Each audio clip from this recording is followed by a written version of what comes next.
I just had the most amazing time for 4th of July in Brooklyn.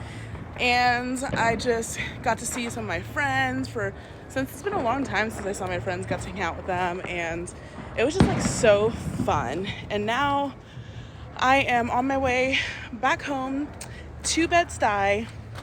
So it's about midnight and we are taking the subway. I always feel pretty safe in Brooklyn and said a prayer before I left. So yeah, we're good to go. Of course, we're at the city that never sleeps, so people are up and out and about and things are happening. Busy night. Woo. Not to mention the whole night, all the fireworks sound like gunshots and you never know what you're gonna get out here. I screamed every time. It caught me by surprise.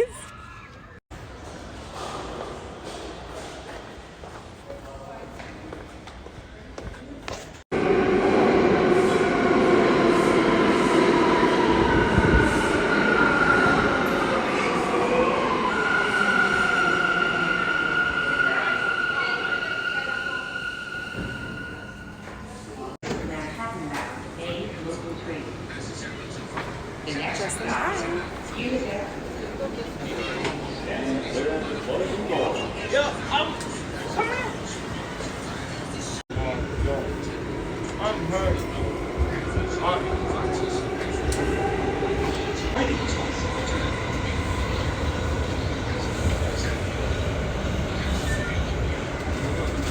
And I'm home safe. Good night. Happy 4th of July.